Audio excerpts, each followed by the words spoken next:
Hi, good morning, all of you. This is Subhas Parashar. In today's lecture, I am going to teach you one of the most complicated chapter, which is Indigo. Right? What is the name of the chapter? Indigo.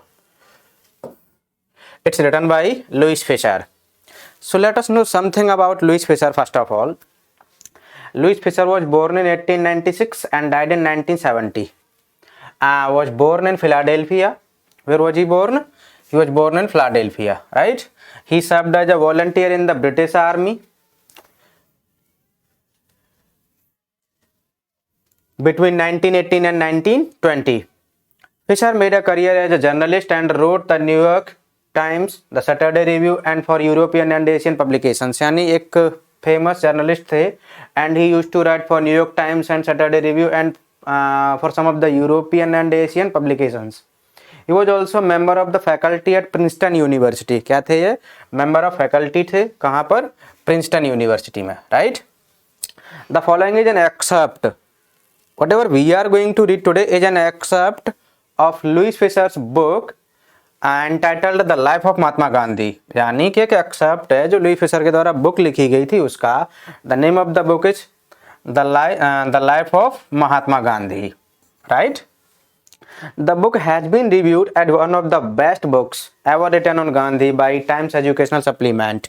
यानी कि दो several books have been written on the life of Mahatma Gandhi, but the book that was written by Louis Fisher has been reviewed by the Times Educational Supplement and was awarded as one of the best book written on him.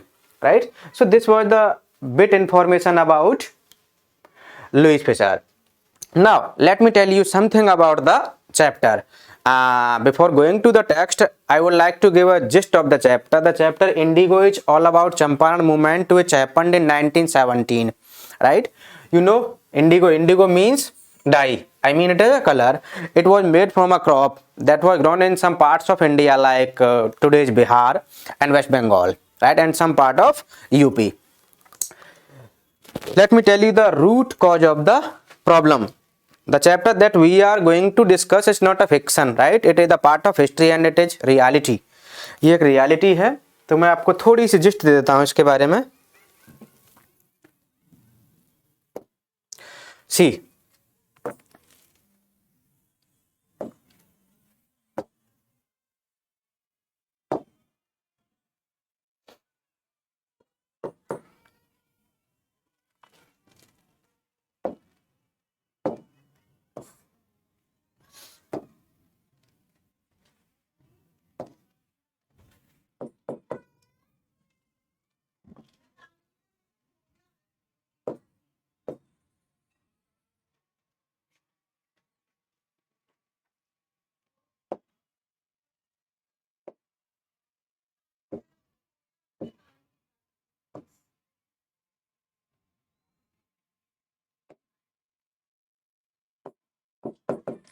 it all started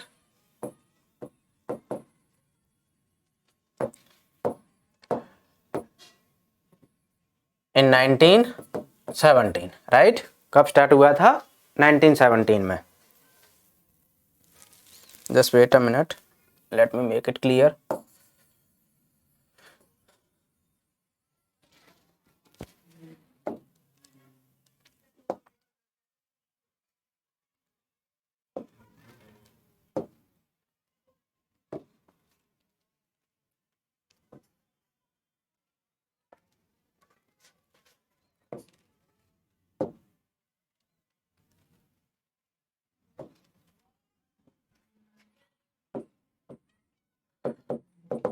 (1917) Indigo movement, or we can say Champaran movement.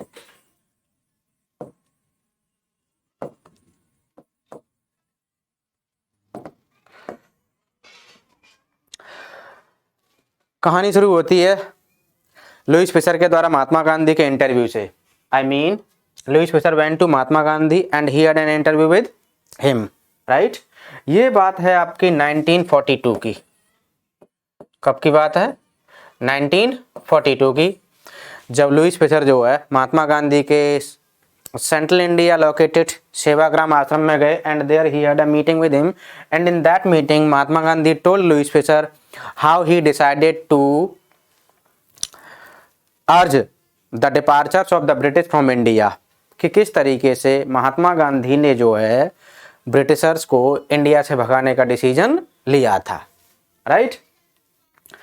तो sequence wise चीजें बताई जाती हैं, जिसकी वजह से chapter थोड़ा सा कॉम्प्लिकेटेड बन जाता है। लेट मी टेल यू कि it was the month of December. कौन सा था? Month of December 1916 when Gandhi ji was attending a formal meeting of INC in Lucknow. See the text. When I first visited Gandhi in 1942 at his ashram in Sevagram in Central India, जो कहाँ पर है? Central India में है, right? He said, I will tell you how it happened that I decided to urge the departure of the British. It was in 1917. यानी मैं बताता हूँ आपको कि कैसा कुछ हुआ था। It all started in 1917, कि जितनी भी ब्रिटिशर्स को इंडिया से भगाने की प्रोसेस थी ना, ये सब स्टार्ट हुई थी कब? 1917 में, right? He had gone to the December 1916 annual convention of the Indian National Congress Party in Lucknow. I mean Mahatma Gandhi in 1916 went to Lucknow to attend one of the annual convention of the party. यहाँ पर INC का मतलब है Indian national Congress, right. तो आप समझ सकते हैं कि इंडियन नेशनल कांग्रेस की एक फॉर्मल मीटिंग थी, जिसको यहाँ पर क्या कहा गया? कन्वेंशन। तो कन्वेंशन का मतलब क्या होता है? Formal meeting,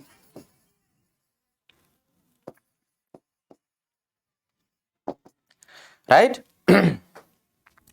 There were 2301 delegates and many visitors. यानी इस मीटिंग के अंदर लगभग 2301 डेलीगेट्स थे and many visitors.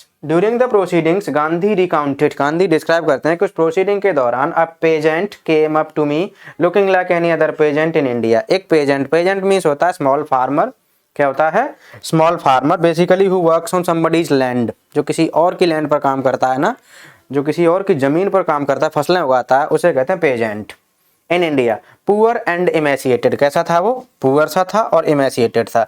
इमेसिएटेड था weak and thin because of lack of nutritionals, ठीक है, न्यूट्रिएंट्स नहीं मिल पाते ऐसे गरीब लोगों को, तो जैसे उनकी हालात होती है ना, यानी कि वो कमजोर से होते हैं और पतले से होते हैं, तो उनको कहते हैं emaciated.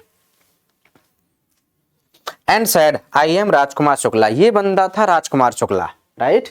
I am from Champaran. मैं कहां से हूं? मैं चंपारण से हूं, right.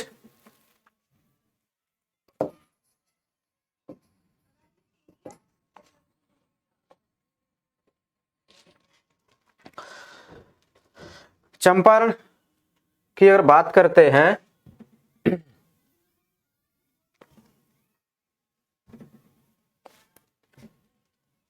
Just wait a minute.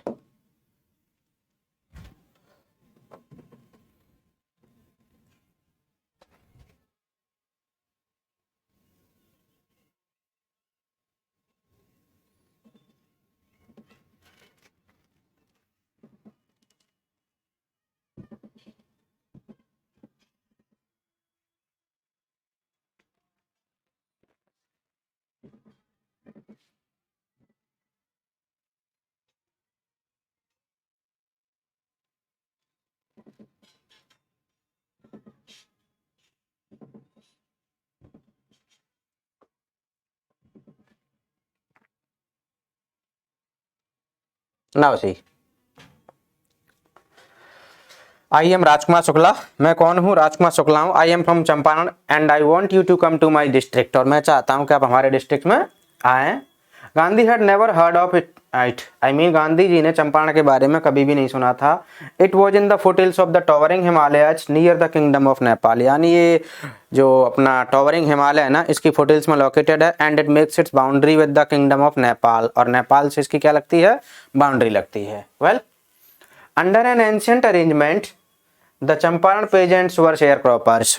यानी किसी एंशिएंट अरेंजमेंट के तहत जो है चंपारण के जो पेजेंट्स थे ना, थे ऑल वर शेयर क्रॉपर्स। वो क्या थे? शेयर क्रॉपर्स थे। Share croppers you know very well that one who shares the crop with the owner of the land. यानी मैंने मान लो किसी की जमीन पर फसल उगाई और जमीन पर फसल उगाई, फसल पूरी हुई, and at last I will share the crop with the owner of the land. So I am a share cropper, right. Rajkumar Shukla was one of them, यानी राजकुमार शुक्ला कुछ ऐसा ही एक शेयर क्रॉपर था। He was illiterate but resolute. Now you need to understand this term. वो illiterate था, illiterate means he was not educated at all, but he was resolute. कैसा था वो? रेजोल्यूट था, I mean he was determined. वो किसी बात के पीछे पड़ जाए कि मुझे ये काम करना ही है तो करके ही रहता था। He had come to the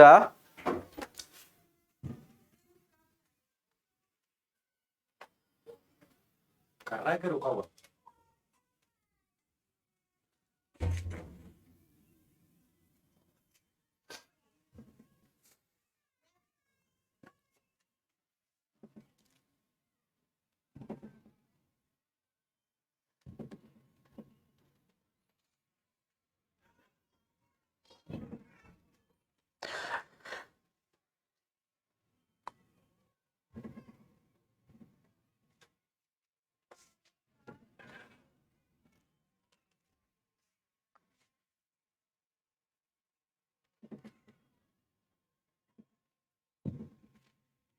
He had come to the Congress session to complain about the injustice of the landlord system in Bihar. Rajkumar Shukla क्यों आया हुआ था? देखिए इस कांग्रेस सेशन में कि जो बिहार के अंदर जो लैंडलॉर्ड सिस्टम में जो इनजस्टिस हो रहे थे ना, उसकी कंप्लेन करने के लिए आया था। And somebody had probably said speak to Gandhi. और उसी मीटिंग के दौरान राजकुमार शुक्ला से किसी ने कहा था कि आप एक काम करो, अगर इसकी कंप्लेन करना चाहते हैं तो आप गांधी जी से बात कीजिए।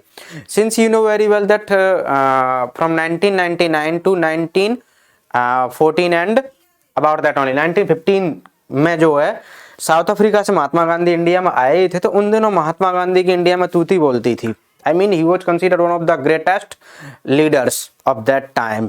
तो हर कोई जो महात्मा गांधी के साथ अपनी प्रॉब्लम्स को शेयर करना चाहता था। And whatever strategies were being made regarding the departure of the British from India, Mahatma Gandhi used to be the central figure in those days. तो इसीलिए जो हर आदमी चाहता था कि महात्मा गांधी से हम भी इस बात का डिस्कस करें ताकि हमारे लिए भी कुछ रिलैक्स मिल सके, right. Gandhi told Shukla he had an appointment इन कानपुर। ये वही स्पेलिंग है जो आज हम KANPUR लिखते हैं ना। One of the Britisher wrote the spelling of Kanpur like this and was also committed to go to other parts of India. और उन्होंने ये भी बताया था कि देखिए मैं इसके बाद में इंडिया के कुछ और पार्ट्स में भी जाऊंगा। Shukla accompanied him everywhere, I mean wherever Mahatma Gandhi went Shukla followed him. That is why he was a resolute man. इसीलिए वो रेजोल्यूट मैन था, यानी कि for months he did not leave the presence of Mahatma Gandhi wherever he went, like Kanpur, central India, his ashram near Ahmedabad, wherever he went Shukla followed him to the ashram. For weeks he never left Gandhi side, यानी कई weeks तक उसने गांधी जी की side को छोड़ा ही नहीं, right. Fix a date he bagged. Shukla ने निवेदन किया था कि आप एक डेट फिक्स कीजिए कि आप हमारे डिस्ट्रिक्ट में, आई मीन के चंपारण में कब जाओगे, right. Impressed by the share croppers tenacity, यानी शेयर क्रॉपर की टेनेसिटी से इंप्रेस होकर के, टेनेसिटी होती है लगन, मेहनत, ठीक है। तो impressed by the share croppers tenacity and story Gandhi said, और उनकी कहानी को सुनकर के, जैसे कि राजकुमार शुक्ला ने सारी बातें उनको बताई, तो इन बातों को सुनकर के महात्मा गांधी इम्प्रेस हो गए। तो गांधी जी ने कहा था कि देखिए I have to be in Calcutta on such and such date, I mean कि फलानी फलानी तारीख को मैं कैलकाटा में होऊंगा। You come there, meet me and take me from there, आप मुझसे मिल लेना और मुझे वहां से अब ले चलना, right. Months passed. Shukla was sitting on its haunches at the appointed spot in Calcutta when Gandhi arrived. महीनों बीत गए। Shukla was waiting eagerly to the Gandhi, I mean to Mahatma Gandhi. He was waiting at the appointed spot in Calcutta. He waited till Gandhi was free. और वहां पर उसने गांधी जी की free होने तक का इंतजार किया था। Then the two of them boarded a train for the city of Patna. फिर वो दोनों के दोनों कहाँ चले? For the city of Patna, यानी जो आज के बिहार की क्या है, कैपिटल है, वहां पर गए दोनों। कौन कौन गए दोनों? इसमें कौन कौन थे? Rajkumar Shukla,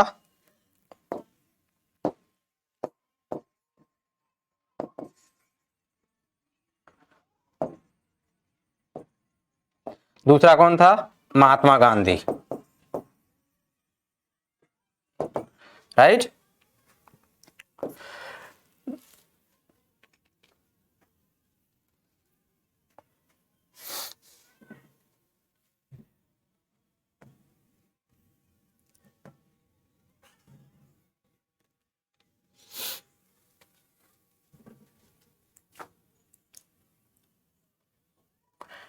there Shukla led him to the house of a lawyer named Rajendra Prasad who later became president of the Congress party and of India. यानी बाद में जो है शुक्ला महात्मा गांधी को राजेंद्र प्रसाद नाम के एक लॉयर के घर पर लेकर के गए, जो बाद में प्रेसिडेंट बने थे आईएनसी के, and later became the president of free India, और जो बाद में जो फ्री इंडिया के क्या बने, प्रेसिडेंट बने थे।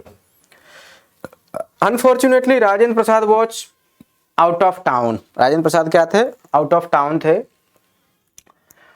But the servants knew Shukla as a poor yeoman. लेकिन जो राजकुमार शुक्ला था ना, उसको राजेंद्र प्रसाद के जो नौकर थे ना, वो एक पुअर यौमन के रूप में जानते थे। Poor yeoman, yeoman is the synonym of peasant. किसका सिनोनिम है, पेजेंट का। आई मीन ये भी एक फार्मर ही होता है, छोटा फार्मर होता है, ठीक है। Who pestered their master to help the indigo share croppers. जो उनके मालिक को यानी कि राजेंद्र प्रसाद को इनडायरेक्टली क्या करता था, पेस्टर करता था, यानी परेशान करता था, ये कह करके कि तुम हमारे शेयर क्रॉपर्स की क्या कीजिए, हेल्प कीजिए। Now let's know the fact again. यानी कि Rajendra Prasad was out of town, वो टाउन से बाहर थे। But the servants knew Shukla as a poor yeoman. लेकिन राजेंद्र प्रसाद के जो सर्वेंट्स थे ना, वो शुक्ला को एक पुअर यौमन के रूप में जानते थे, यानी एक गरीब किसान के रूप में जानते थे, जो उनके मालिक को, उन नौकरों के मालिक को, आई मीन के राजेंद्र प्रसाद को ये कह करके परेशान करता था कि आप जो है शेयर क्रॉपर्स की क्या कीजिए, हेल्प कीजिए, right. So they let him stay on the ground with his companion Gandhi, whom they took to be another peasant. इसीलिए उन्होंने जो है ग्राउंड में बैठने के लिए उन्हें परमिशन दे दी, thinking Gandhi to be another companion, ये सोच करके गांधी जी भी इसके क्या होंगे, कंपेनियन होंगे। But Gandhi was not allowed. Gandhi was not permitted to draw water from the well, lest some drops from his bucket pollute the entire source. This line tells us about the untouchability prevailed in India, right? यानी इस line से हमें पता चलता है कि किस तरीके से उन दिनों जो है इंडिया में अनटचेबिलिटी फैली हुई थी। यानी कि गांधी जी को बैठने के लिए तो परमिट कर दिया, but he was not allowed to draw water from the well because the servant thought that if a drop of water fell from the bucket of Gandhi that would pollute the entire source. यानी कि पूरे के पूरे well को क्या कर देगी, ये पॉल्यूट कर देगी। That is why he was not permitted. समझ आ गया क्यों नहीं परमिट किया जा रहा, क्योंकि उन दिनों तो अनटचेबिलिटी बहुत ज्यादा फैली हुई थी। इवन कोई शेड्यूल कास्ट का बंदा अगर किसी को छू लेना तो वो ऐसा मानते थे कि पॉल्यूट हो गए, right. How did they know that he was not an untouchable. उन्हें कैसे पता चलता कि गांधी जी जो अनटचेबल नहीं थे, वो तो बेचारे सर्वेंट ही तो थे, उन्हें कैसे पता। और फिर 1999 से लेकर के 2014 तक, राइट, महात्मा गांधी कहाँ पर थे, साउथ अफ्रीका में थे। तो इंडिया में लोग इतना नहीं जानते, तो खास करके गरीब लोग तो कैसे जानेंगे उनको। Well Gandhi decided to go first to Muzaffarpur which was en route to Champaran. यानी सबसे पहले जो है गांधी जी ने Champaran Gandhi decided to go first to Muzaffarpur. Champaran तो जा ही रहे थे उसके साथ में, बट पहले वो जाना चाहते थे मुजफ्फरपुर में, which was en route to Champaran. En route का मतलब होता है ऑन द वे। क्या मतलब है, on the way to Champaran, right.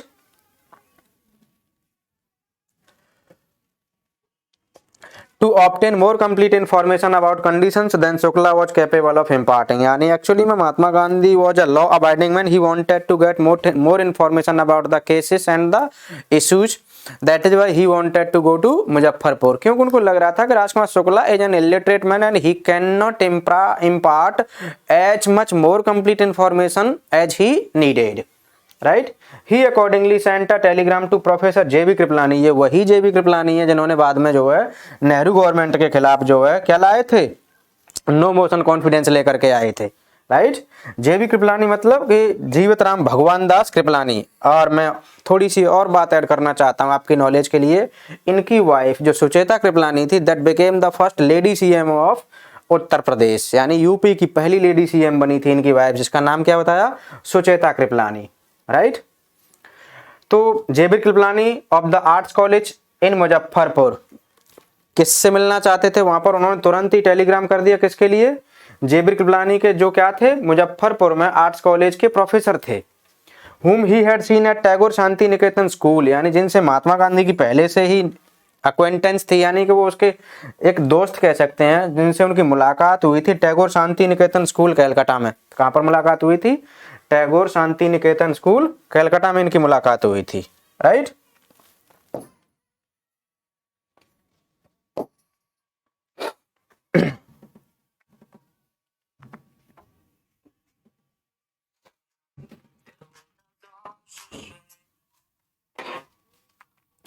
Mahatma Gandhi arrived at midnight 15 अप्रैल 1917, यानी कि मिडनाइट को 15 अप्रैल 1917 में महात्मा गांधी कहाँ पहुंच गए? मुजफ्फरपुर पहुंच गए। Kripalani was waiting at the station with a large body of students, यानी एक स्टूडेंट्स के ग्रुप के साथ में कृपलानी जो महात्मा गांधी के आने का क्या कर रहा था? वेट कर रहा था।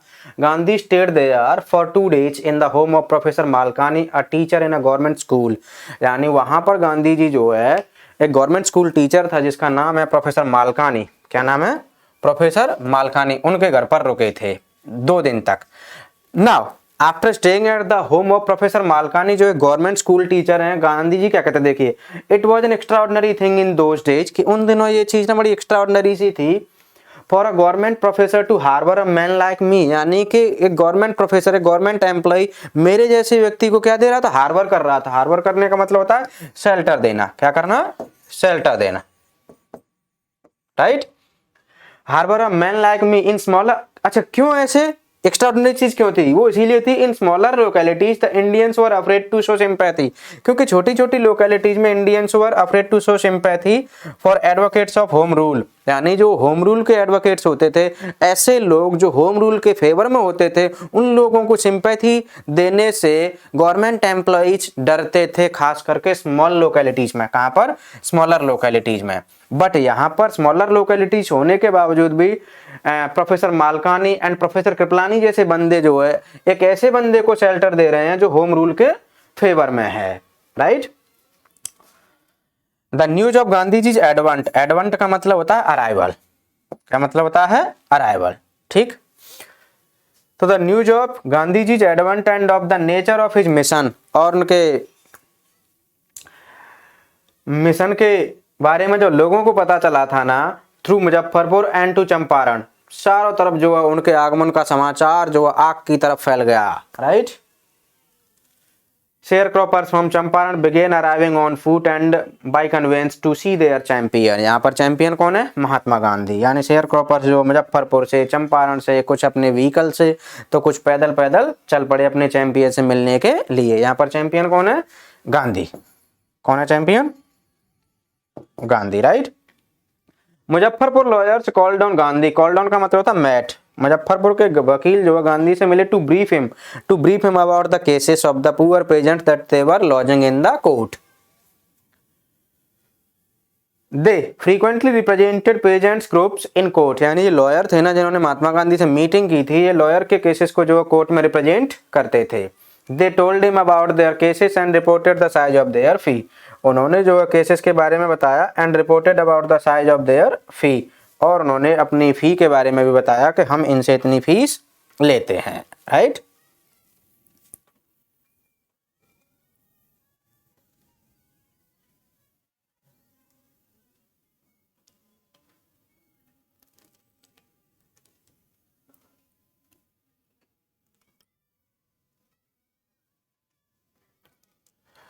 Gandhi chided the lawyers, chided means scolded, क्या किया? स्कॉल्ड किया।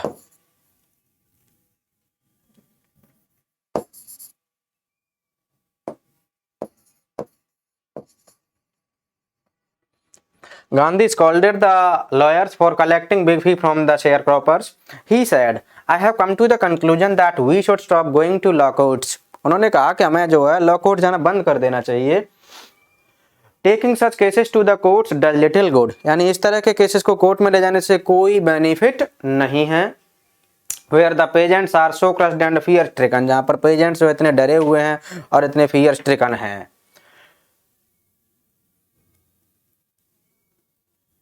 Where the peasants are so crushed and fear stricken, law courts are useless. तो law courts तो बिल्कुल क्या हैं? useless हैं। The real relief for them is to be free from fear. इनके लिए सबसे सच्चा और सबसे अच्छा रिलैक्स पता क्या होगा? To make them free from fear, क्या मैंने क्या कर दें? फ्री फ्रॉम फियर कर दें। तो most of the arable land, यानी अब बात आती है मुद्दे की कि क्या मुद्दा था असल में, राइट। तो most of the arable land in the Champaran district was divided into large estate, यानी कि चंपारण के अंदर जो फर्टाइल लैंड थी ना, अरेबल का मतलब होता है fertile.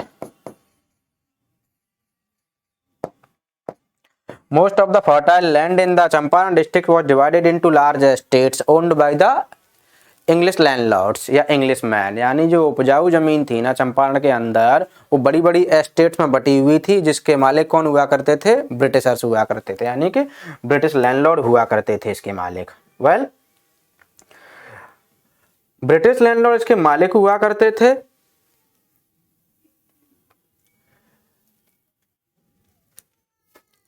And worked by the Indian tenants, और काम कौन करता था खेतों में? इंडियन टेनेंट्स, यानी भारतीय काश्तकार जो है काम करते थे। क्या करते थे? काम करते थे, right. The chief commercial crop was indigo, यानी मेन जो कॉमर्शियल क्रॉप थी ना वो क्या थी आपकी? इंडिगो थी। The landlords compelled all tenants to plant 3/20 or 15% of their holdings with indigo and surrender the entire indigo harvest as rent. This was done by long term contract. तो इस बात को बड़े ही ठंडे दिमाग से समझ लेते हैं, हम डिटेल में जाके समझ लेते हैं। वहाँ के जो लैंडलॉर्ड थे ना, वो जो है भारतीय किसानों को जो है मजबूर करते थे कि उनको 3/20 पे या उनकी पूरी होल्डिंग के 15% पर उनको इंडिगो उगानी पड़ेगी। क्या करनी पड़ेगी? इंडिगो उगानी पड़ेगी। और पूरी की पूरी इंडिगो हार्वेस्ट को उनको जो है, यानी कि भारतीय किसानों को ब्रिटिश लैंडलॉर्ड के लिए सरेंडर करना पड़ेगा रेंट के रूप में। किसके रूप में? रेंट के रूप में, क्योंकि वो जमीन को यूज कर रहे हैं। इस बात को हम ऐसे समझ लेते हैं। देखिए, मान लीजिए अगर आपके पास क्या नाम है 100 बीघा जमीन है। कितने बीघा जमीन है आपके पास? है ना 100 बीघा जमीन है, राइट। तब 100 बीघा जमीन का आप जो है कितना निकालेंगे? 15% निकालेंगे। कितना? 15% जब निकालेंगे तो कितना आएगा? 15 बीघा, राइट। तो अब अगर 100 बीघा जमीन है आपके पास, तो 100 बीघा जमीन में से आपको 15 बीघा जमीन पर क्या करना पड़ेगा? इंडिगो उगानी पड़ेगी। क्या करनी पड़ेगी? इंडिगो उगानी पड़ेगी। और पूरी की पूरी इंडिगो को क्या करना पड़ेगा? सरेंडर। किसको सरेंडर करना पड़ेगा? ब्रिटिश लैंडलॉर्ड को। किसको? ब्रिटिश लैंडलॉर्ड को। किसके रूप में? रेंट के रूप में। बात यहां तक क्लियर हुई? ये सब जो हुआ था ना एक लॉन्ग टर्म कॉन्ट्रैक्ट के बेस पर हुआ था, यानी ऐसा कॉन्ट्रैक्ट भारत के किसानों के और ब्रिटिश लैंडलॉर्ड के बीच में बहुत पहले हुआ था। तो ये सिस्टम चला आ रहा था। मैं आपको बताऊं, अगर आप हिस्ट्री को उठा के देखेंगे तो 1917 का जो चंपारण मूवमेंट है ना, वो ये कहता है कि बिहार, वेस्ट बंगाल और ईस्टर्न यूपी एंड ये भी सोच लीजिए आपके क्या नाम है आज का जो बांग्लादेश है ना, कुछ उसका भी पार्ट हुआ करता था। तो इन सारे की सारी जो गंगा का जो एरिया है ना, जहाँ से गंगा रिवर फ्लो होती है, वो बड़ा ही फर्टाइल लैंड हुआ करती थी और बड़ी जबरदस्त जो है यहाँ पर क्रॉपिंग होती थी। तो इसीलिए ब्रिटिशर्स ने सोचा कि क्यों ना हम यहाँ पर ये सिस्टम लागू कर दें। तो इन्होंने जो किसानों के साथ में ये समझौता कर लिया था कि आपको जो है 15% पर इंडिगो उगानी ही पड़ेगी, ठीक। अब क्या हुआ? प्रेजेंटली द लैंडलॉर्ड लर्न्ड, अब 1917 के टाइम पर लैंडलॉर्ड को पता चला था कि Germany had developed synthetic indigo, कि जर्मनी में जो है synthetic I mean artificial indigo develop कर ली है। They thereupon obtained agreements from the sharecroppers to pay them compensation for being released from the 15% arrangement. थोड़ा सा यही समझो, ये थोड़ा सा कॉम्प्लिकेटेड टर्म है, मैं आपको बताता हूँ कि जैसे ही लैंडलॉर्ड को पता चला था कि जर्मनी ने सिंथेटिक इंडिगो डेवलप कर ली है, तो उन्होंने जो है किसानों से एक एग्रीमेंट कर लिया कि अगर आपको इस 15% वाले एग्रीमेंट से छुटकारा पाना है तो आपको जो है कंपेंसेशन देना पड़ेगा। इनडायरेक्टली आपको क्या देनी पड़ेगी? मनी देनी पड़ेगी। क्या देनी पड़ेगी? Money, right. अब क्योंकि it is considered and it is believed that growing indigo was irksome to the Indian peasants, it was costly to them, right? और इससे ऐसा भी माना जाता है कि इससे लैंड की जो फर्टिलिटी पावर है ना वो भी कम होती थी। तो कईयों किसानों ने जो है विलिंगली इस पे साइन कर दिए इस एग्रीमेंट पे, यानी कि पैसा दे दिया। अब जब पैसा दे दिया तो उसके बाद में देखिए क्या हुआ था।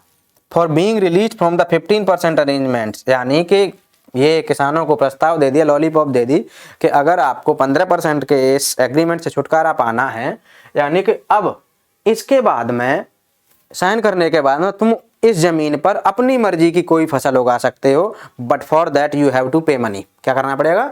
पैसा देना पड़ेगा। फाइन।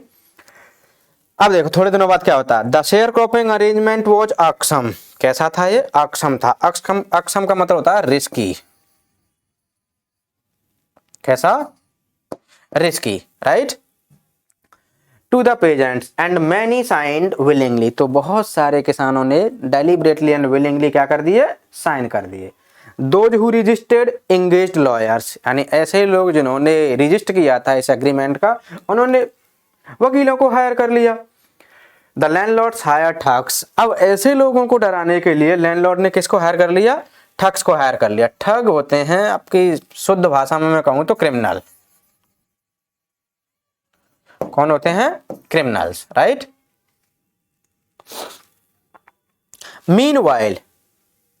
मीनवाइल क्या हुआ देखिए, द न्यूज ऑफ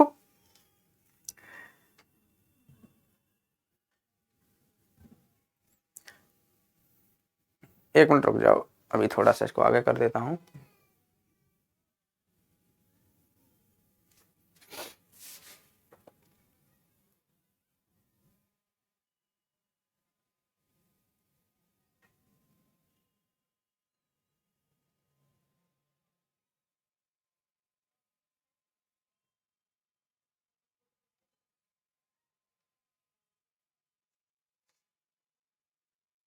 तो देखिए, meanwhile the information about synthetic Indigo reached the illiterate pageants who had signed and they wanted their money back. इसी बीच में जर्मनी के द्वारा सिंथेटिक इंडिगो के डेवलप करने की न्यूज जो है किसानों तक पहुंच गई, और वो जो है उन्होंने जो पैसा दे दिया था ना उसको वापस मांगने लग गए, राइट। तो ये था इशू। समझ आया क्या इशू था? मैं थोड़ा सा ब्रीफ करूंगा आपको। यानी कि एक लॉन्ग टर्म कॉन्ट्रैक्ट ये था कि आपको 15% पर इंडिगो गानी पड़ेगी और पूरी की पूरी इंडिगो को आपको रेंट के रूप में ब्रिटिश लैंडलॉर्ड को सरेंडर करना पड़ेगा। ये चल रहा था। कुछ दिनों के बाद में क्या हुआ कि जर्मनी ने सिंथेटिक इंडिगो डेवलप कर ली, और सिंथेटिक इंडिगो डेवलप कर ली तो मार्केट में जो है नेचुरल इंडिगो के प्राइसेस कम हो गए, यानी कि Britishers could get no benefit from the natural indigo. तो उन्होंने एक स्ट्रेटजी बनाई कि क्या किया जाए कि किस तरीके से इंडियन पेजेंट से पैसा ऐंठा जाए। तो उन्होंने उनके सामने एक एग्रीमेंट रख दिया कि एग्रीमेंट ये था कि अगर आपको इस 15% वाले एग्रीमेंट से छुटकारा पाना है तो आपको जो है क्या करना पड़ेगा? कंपेंसेशन देना पड़ेगा, और फिर जो है आप अपनी मनचाही फसल उगा सकते हैं। तो बहुत सारे किसानों ने विलिंगली साइन कर दिए और पैसे दे दिए। लेकिन थोड़े दिनों के बाद में ये समाचार जो है किसानों तक पहुंचा तो किसान अपना पैसा वापस मांगने लगे। उनको समझ आ गया था कि ये तो इलीगली इन्होंने हमसे पैसा ऐंठ लिया गया है, ठीक। तो पैसा मांग ले। यही मुद्दा था जिस मुद्दे पर महात्मा गांधी को राजकुमार शुक्ला बुला करके चंपारण लेकर के आया था, राइट। आई होप कि यहाँ तक की चीजें क्लियर हुई होंगी, राइट। तो देखिए, at this point Gandhi arrived in Champaran. इसी पॉइंट पर, इसी मुद्दे पर, इसी इशू पर गांधी जी चंपारण में आए। He began by trying to get the fact. First he visited the secretary of the British landlord association, यानी सबसे पहले जो है महात्मा गांधी ने विजिट किया था सेक्रेटरी ऑफ लैंडलॉर्ड एसोसिएशन। यानी कि Mahatma Gandhi was a law abiding man, he never wanted to take the law in his hand. वो कभी भी नहीं चाहता था। He did whatever he wished according to the law and system. उस सिस्टम के अगेंस्ट कभी भी नहीं जाते थे। तो सबसे पहले उन्होंने पूरी की पूरी बात जो है किसके सामने रखी? Secretary of the British landlord association के सामने। The secretary told him that they could give no information to an outsider. यानी सेक्रेटरी ने महात्मा गांधी को कहा था कि हम जो है तुमको कोई इन्फॉर्मेशन नहीं देंगे क्योंकि तुम एक आउटसाइडर हो। क्या हो? आउटसाइडर हो। Gandhi ji answered that he was no outsider.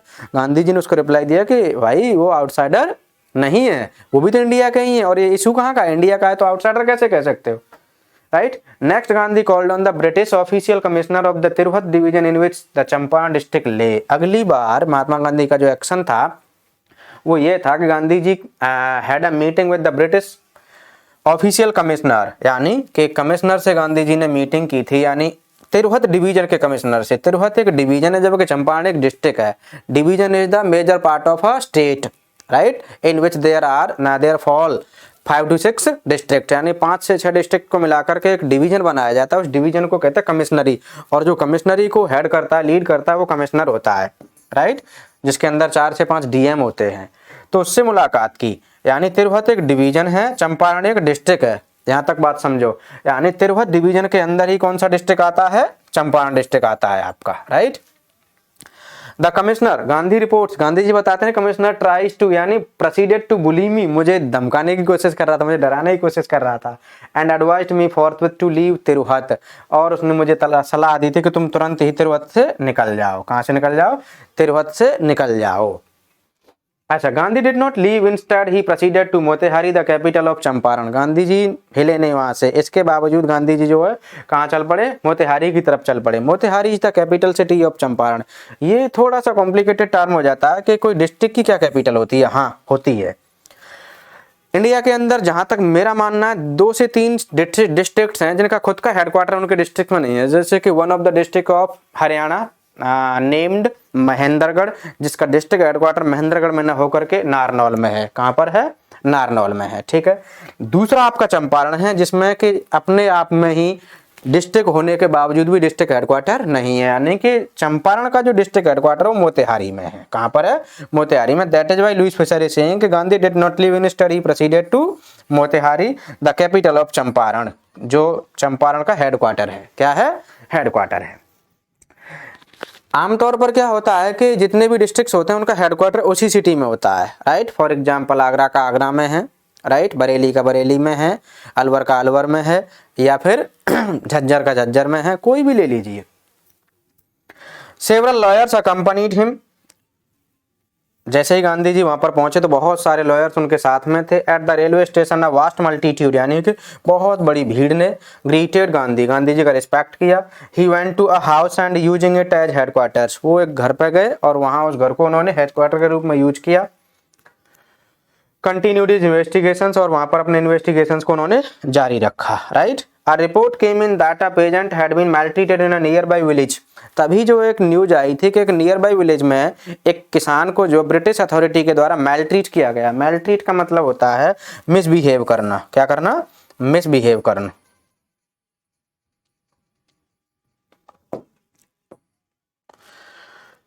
Gandhi decided to go and see the farmer. Gandhi ji ने डिसाइड किया था कि मैं देखता हूं क्या बात है, right.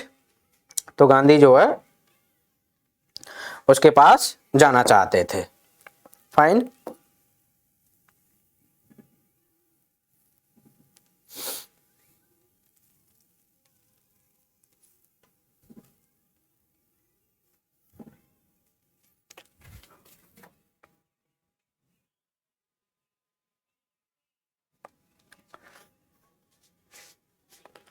He started out on the back of an elephant, यानी गांधी जी जो हाथी की पीठ पर बैठ करके वहां जाना चाहते थे उस किसान से मिलने के लिए, क्योंकि उन दिनों ट्रांसपोर्ट इतना अच्छा नहीं था कि कार से चले जाएं या बाइक से चले जाएं।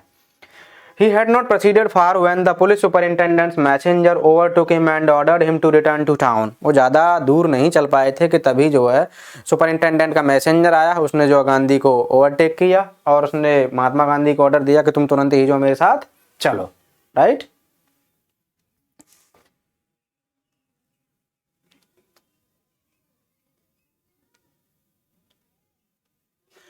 गांधी कंप्लाइड, गांधी जी ने उसकी बात मान ली। The messenger drove Gandhi home where he served with an official notice to quit Champaran immediately, जहां पर उनको एक नोटिस मिला था कि तुम तुरंत ही क्या कर दो, चंपारण छोड़ दो, राइट।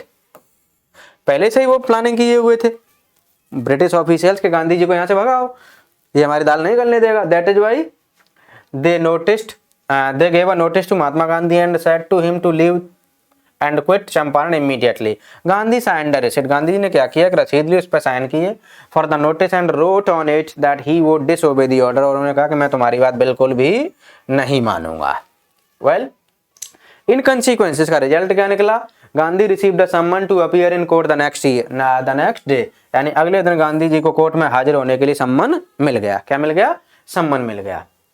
ऑल नाइट, अब देखो गांधी जी तो हेल्प करने के लिए आए थे, लेकिन अब अचानक से उनको सम्मन मिल गया कि तुमको कोर्ट में जाना है, तो ऑब्वियसली हर कोई आदमी घबराएगा। तो गांधी जी परेशान हो गए। So he remained awake. He telegraphed Rajendra Prasad to come from Bihar with influential friends, उन्होंने जो है सारी इन्फॉर्मेशन राजेंद्र प्रसाद को भेज दी कि अपने इन्फ्लुएंशियल फ्रेंड्स को लेकर के यहाँ आ जाओ। He sent instructions to the ashram, he wired a full report to the viceroy. मैंने बोला ना Gandhi ji was a law abiding man, वो कभी भी जो कानून को अपने हाथ में नहीं लेना चाहते थे, तो उन्होंने पूरी की पूरी रिपोर्ट जो वायसराय को भी भेज दी और अपने जो इंस्ट्रक्शंस थे ना वो भी आश्रम के लिए भेज दिए, क्योंकि उनको लग रहा था कि अब इस प्रोसेस में टाइम लगने वाला है, मैं इतना जल्दी से जो आश्रम नहीं पहुंच पाऊंगा। तो सारी बातें उन्होंने बता दी। जैसे ही पता चला लोगों को कि गांधी जी को सम्मन दे दिया गया और गांधी जी को कोर्ट में बुलाया गया है, तो morning found the town of Motihari black with pageants, यानी पूरा का पूरा मोतिहारी टाउन जो है लोगों से खचाखच भर गया। They did not know Gandhi's record in South Africa. People, those who gathered there in front of the courthouse, did not know the record of Gandhi, whatever he did in South Africa. You know very well that he cooperated with the Mandela government, the Mandela-led people in providing freedom to South Africa. They had merely heard, उन्होंने तो सिर्फ इतना सुना था that a Mahatma who wanted to help them was in trouble with authority, कि कोई ऐसा महात्मा आया जो उनकी हेल्प करना चाहता है, वो अथॉरिटी से उलझ गया है. क्या हो गया है? अथॉरिटी से उलझ गया है. Right. Their spontaneous demonstration thousands around the courthouse was the beginning of their liberation from fear of the British. हजारों की संख्या में स्वाभाविक तरीके से ग्रामीण लोगों का इस तरीके से डेमोन्स्ट्रेशन करना कोर्ट हाउस के सामने was the beginning of their liberation from the fear of the British, यानी ब्रिटिशर्स के फियर से मुक्त होने के संकेत थे. इस तरीके से हजारों की संख्या में कोर्ट हाउस के सामने प्रदर्शन करना. The official felt powerless without Gandhi's cooperation. Gandhi ji के कोऑपरेशन के बिना जो ऑफिशियल्स थे ना पावरलेस फील कर रहे थे. He help them regulate the crowd. देखिए कितने लॉ अबाइडिंग थे. वहां भी जो है गांधी जी भीड़ को रेगुलेट करने में उनकी हेल्प कर रहे थे. The crowd he was polite and friendly. वो ऑफिशियल्स के साथ में बहुत ही नम्रता से व्यवहार कर रहे थे एंड फ्रेंडली व्यवहार कर रहे थे. He was giving them concrete proof. और ऑफिशियल्स को या ब्रिटिश गवर्नमेंट को महात्मा गांधी जो कंक्रीट प्रूफ दे रहे थे कि अब तक की उनकी जो डराने धमकाने वाली बंदर गुड़की देने वाली जो वो है ना चाल है ना, उसको भारतीयों के द्वारा क्या किया जा सकता था? चैलेंज किया जा सकता था. लेकिन हम तुम्हारी बंदर गुड़की को सहन करते रहे.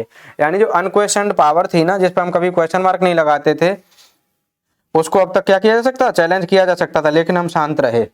ऐसा महात्मा गांधी ने उनको बताया. अच्छा, द गवर्नमेंट वॉज बैफल्ड. इतनी भीड़ को देख करके गवर्नमेंट क्या हो गई? कंफ्यूज हो गई. बैफल्ड का मतलब confused. The prosecutor requested the जज. जो प्रोसिक्यूटर गवर्नमेंट का जो एडवोकेट होता है ना, लॉयर जो होता है, उसने जज से रिक्वेस्ट की थी टू पोस्टपोन द ट्रायल, के ट्रायल को पोस्टपोन कर दो, नहीं तो भीड़ तुम्हें क्या कर लेगी? नोच ले जाएगी. Apparently the authorities wished to consult their superiors. ऐसा लग रहा था कि अथॉरिटी जो अपने सुपीरियर से क्या करना चाहती हो? डिस्कस करना चाहती हो मैटर को. Right.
Gandhi protested against the delay. जैसे डिले हो रहा था ना, तो गांधी जी ने इसका क्या किया? प्रोटेस्ट किया, यानी कि अपोज किया. He read a statement pleading guilty.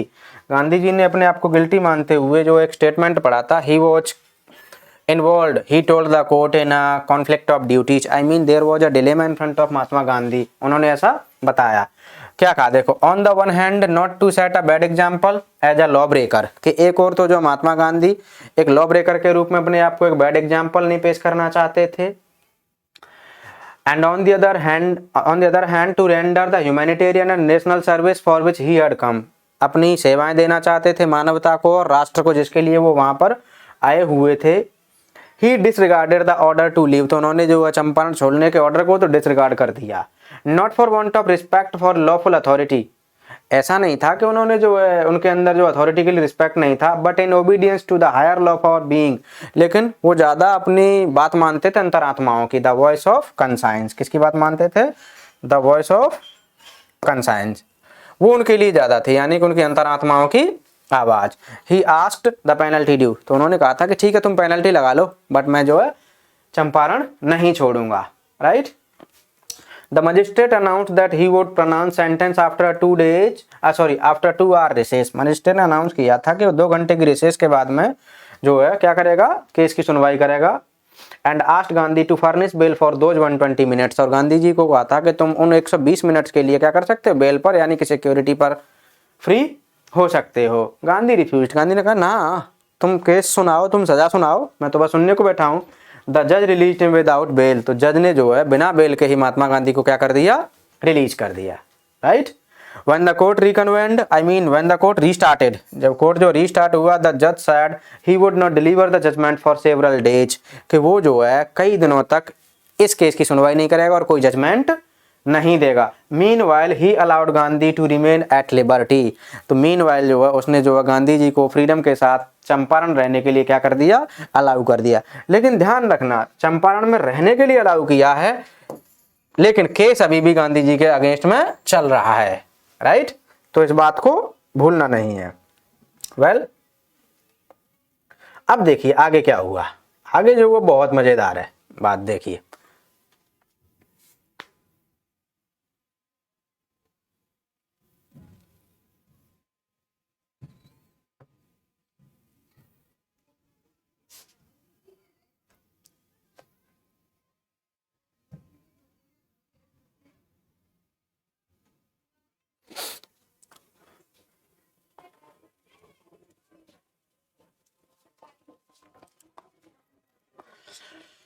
हाँ, राजेंद्र प्रसाद, बृजकिशोर बाबू, मौलाना मजहरुल हक and several other prominent lawyers had arrived from Bihar. जैसे ही पता चला था ना उनको गांधी जी को इस तरीके से कोर्ट में सम्मन मिल गया और केस चल रहा है, तो वो जो है बिहार से इकट्ठे होकर गांधी जी के पास आए। दे कन्फर्ड विद गांधी, उन्होंने गांधी जी से डिस्कस किया।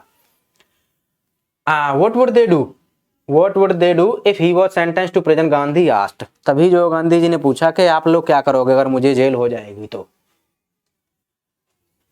Why? The senior lawyer replied, they had come to advise and help him. If he went to jail, there would be nobody to advise and would go home. क्या simply हम तो help करने के लिए आए थे तुम्हारी, अगर तुमको जेल हो जाएगी तो हम अपने घर चले जाएंगे, said the senior lawyer। अच्छा, गांधी जी ने कहा वाह। What about the injustice to the sharecroppers? Gandhi demanded, उनका क्या होगा? The lawyers withdrew to consult. Rajendra Prasad has recorded their upshot, उनके अपशॉट को किसने रिकॉर्ड किया, राजेंद्र प्रसाद ने। अपशॉट का मतलब होता है जो मीटिंग का रिजल्ट निकला था उसको किसने रिकॉर्ड किया था। अच्छा, they thought amongst themselves that Gandhi was totally a stranger, कि हम सब के बीच में गांधी जी जो एक स्ट्रेंजर है, and yet he was prepared to go to prison for the sake of the peasants, फिर भी वो जो है पेजेंट्स की खातिर जेल जाने के लिए तैयार है। If they on the other hand being not only residents of the adjoining districts, और वो जो केवल और केवल उनके नियर बाय डिस्ट्रिक्ट्स के रहने वाले ही नहीं है, रेजिडेंट्स ही नहीं है, बल्कि वो लोग क्या है, ये भी क्लेम कर रहे हैं कि हमने इन किसानों की सेवाएं की है, वो लोग घर चले जाएंगे। It would be a shameful desertion, यार ये तो शर्मनाक कृत्य होगा, ये कैसा होगा, शेमफुल डिसर्शन होगा। तो ये बात जब उन्होंने डिस्कस की, उनकी समझ में आई कि नहीं यार ये तो गलत है, हमारा घर चले जाना। They accordingly went back to Gandhi and told him they were ready to follow him into jail. तभी जो है तुरंत की तुरंत वो गांधी जी के पास गए और उन्होंने उनको बताया कि they were ready to follow him into jail. While listening the statement of the lawyer, the Mahatma commented, I mean Gandhi commented that the battle of Champaran is won. क्योंकि यूनिटी हो गई, सारे के सारे लॉयर्स एक साथ आ चुके हैं, अब वो लोग रेडी हैं गांधी जी के साथ साथ जो गांधी जी कहेंगे वो सब करने के लिए, राइट। तो समझ लो What made Gandhi exclaimed that the battle of Champaran is won, तो इसी चीज ने यानी consent given by the lawyers made Mahatma Gandhi comment that the battle of Champaran is won. He exclaimed. Then he took a piece of paper and divided the group into pairs and put down the orders in which each pair was to court arrest. Gandhi ji ने एक paper लिया और उस paper पर जो है orders लिखे कि किस पेयर में यानी किस पेयर को किस टाइम पर कोर्ट जाना है और अपनी जो है गिरफ्तारी करवानी है। Well, several days later Gandhi received a written communication from the magistrate informing him that the lieutenant government of the province had ordered the case to be dropped. देखिए कितनी मजेदार बात हुई, कई दिनों के बाद में lieutenant governor of the province state के ही रूप में यूज किया जाता था, ठीक है, जिसका मतलब होता है स्टेट, यानी इन हिंदी वी कॉल इट प्रांत जिसे कहते हैं। जैसे ब्रिटिश प्रोविंस हुआ करते थे ना, तो उन्हीं में से एक ये हुआ करता था। तो जो lieutenant governor of the province जो था ना, उसके यहाँ से रिटर्न कम्युनिकेशन आया, यानी कि एक लेटर आया हुआ था जिसमें ये लिखा हुआ था that the case that was going on against Mahatma Gandhi had been dropped, that was the first victory of civil disobedience in modern India. समझ लो ध्यान से, ये मॉडर्न इंडिया में सिविल डिसोबीडियंस की पहली विक्ट्री थी। क्लियर? तो अगर आपसे पूछा जाए ना कि मॉडर्न इंडिया में कब हुई थी, तो 1917 में चंपारण मूवमेंट के दौरान ही हुई थी। Well,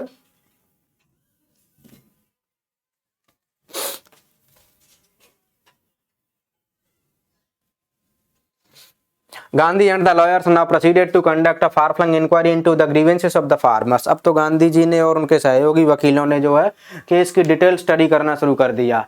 depositions about 10,000 pageants were taken down, यानी लगभग 10,000 किसानों से क्या ले लिए गए थे, उनसे रिटर्न ऑर्डर ले लिए गए थे, यानी उनकी सहमति ले ली गई थी। ठीक। And notes made on other evidence, और दूसरे एविडेंस पर नोट्स बनाए गए। Documents were collected, the whole area throbbed with the activity of the landlords and the vehement protest of the landlords. देखिए, द होल एरिया थ्रॉब, पूरा का पूरा area जो कांपने लग गया था with the activity of the investigators, यानी जो महात्मा गांधी और उनके वकील थे उनकी एक्टिविटीज से, और उनकी एक्टिविटी के चलते जो प्रोटेस्ट किया जा रहा था लैंडलॉर्ड के द्वारा, इन दोनों की दोनों गतिविधियों से पूरा का पूरा एरिया परेशान हो चुका था, यानी कि कांपने लग गया था। In June Gandhi was summon to sir Edward Gait, जून के महीने में गांधी जी को sir Edward Gait the lieutenant governor के द्वारा बुलाया गया। Before he went he met the group of the lawyers, जाने से पहले एक बार फिर महात्मा गांधी जो है लॉयर्स के ग्रुप से मिले थे, और उन्होंने जो है उनको फिर से तैयार कर दिया था। देखिए क्या कहा,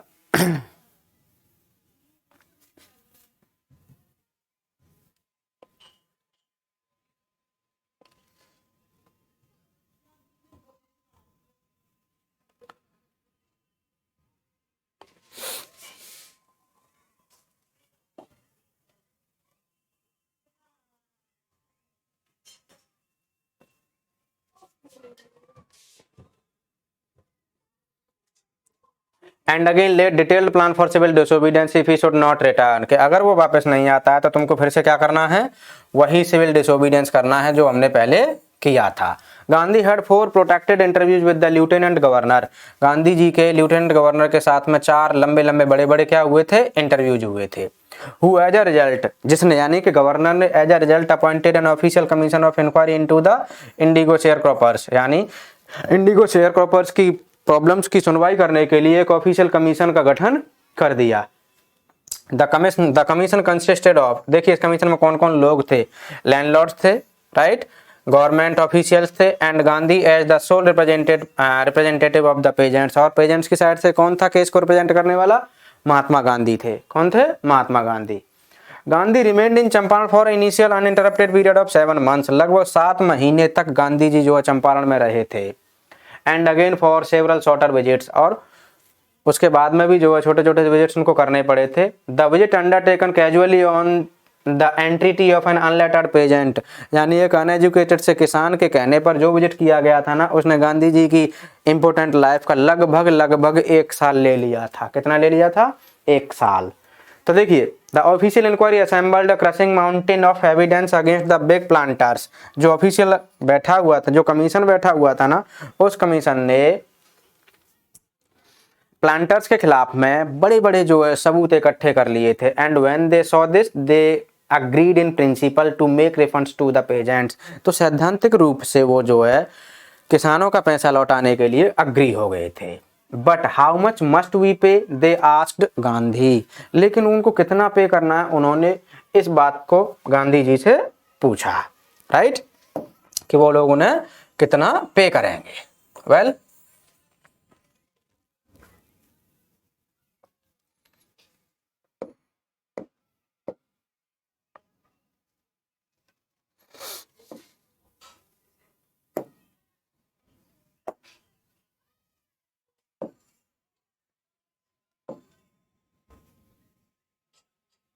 they thought he would demand repayment in full of the money which they had illegally and deceitfully extorted from the sharecroppers।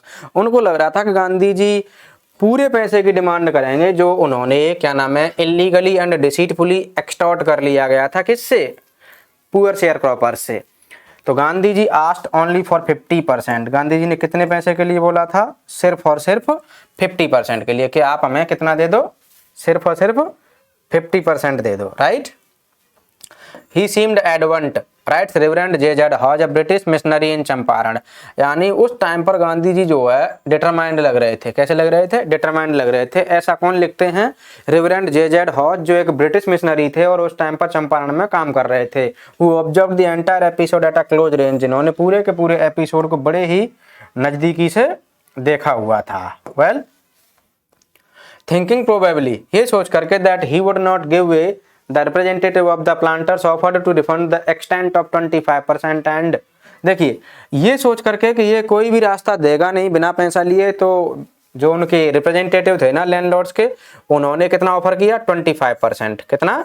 25%। And to his amazement mister Gandhi took him at his word, thus breaking the deadlock. और उनके surprise के लिए गांधी जी ने उसको उसी के शब्दों में फंसा लिया और कहा कि तुम 25% ही दे दो, दज ब्रेकिंग द डेडलॉक। इस तरीके से पूरा का पूरा डेडलॉक समाप्त हो गया, यानी कि पूरी की पूरी जो लड़ाई चल रही थी ना वो समाप्त हो गई। This settlement was adopted unanimously by the commission, यानी जो कमीशन बैठा हुआ था ना उस कमीशन ने इस सेटलमेंट को यूनिनिमसली यानी विदाउट एनी अपोज एक्सेप्ट कर लिया। Gandhi explained that the amount of the refund was less important than the fact that the landlords had been obliged to surrender the part of the money and with it part of their Prestige.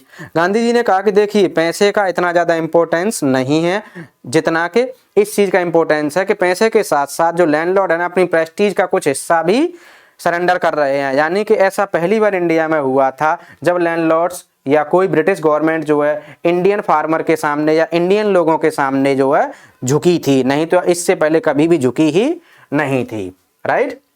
यानी इसके साथ साथ ये देखो क्यों हो गए थे। अब आपसे क्वेश्चन पूछा जाएगा why was Gandhi agree at 25% refund. तो गांधी जी कहते हैं कि the amount of the money was less important than the fact that the landlord had been obliged to surrender the part of the money and with it part of their prestige। इसके साथ साथ उनकी Prestige का भी तो हिस्सा था, जो अपने आप को क्या समझते थे? लॉ से ऊपर समझते थे, लॉर्ड समझते थे अपने आप को, वो कम से कम सरेंडर कर रहे थे। Therefore, as far as peasant were concerned, और जहां तक किसानों की बात थी, the planters had behaved as lords above the law. जो अपने आप को क्या समझते थे? प्लांटर्स लॉर्ड समझते थे, कानून से अपने आप को ऊपर समझते थे। तो वो लोग आज जो है समझ चुके हैं कि अब इतना आसान काम नहीं है, right. Now the peasant saw that he had rights. अब पेजेंट्स ने ये देख लिया था कि उसके पास क्या है? राइट्स एंड डिफेंडर्स हैं। क्या है? उसके पास राइट्स एंड डिफेंडर्स हैं।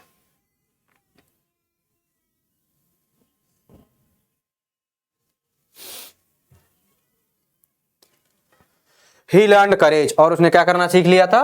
करेज करना सीख लिया था, यानी कि साहस करना सीख लिया था, right.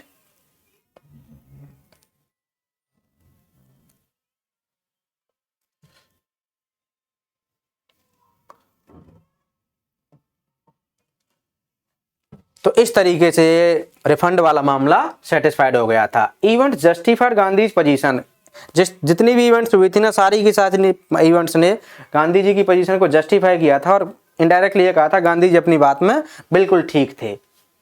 With in a few years the British planters abandoned their estates, यानी कुछ ही वर्षों में जो है ब्रिटिश प्लांटर्स ने अपनी एस्टेट्स को क्या कर दिया? अबैंडन कर दिया, यानी गिव अप कर दिया, छोड़ दिया।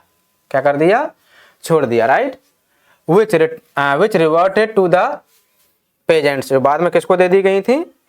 पेजेंट्स को दे दी गई थी। समझ रहे ना क्या मतलब है इसका? यानी कि जो एस्टेट्स, जो अरेबल लैंड थी जिसके मालिक कौन हुआ करते थे? ब्रिटिश लैंडलॉर्ड हुआ करते थे, वो मालिकाना अब इनडायरेक्टली किसको दे दिया गया था? वो जमीन किसको दे दी गई?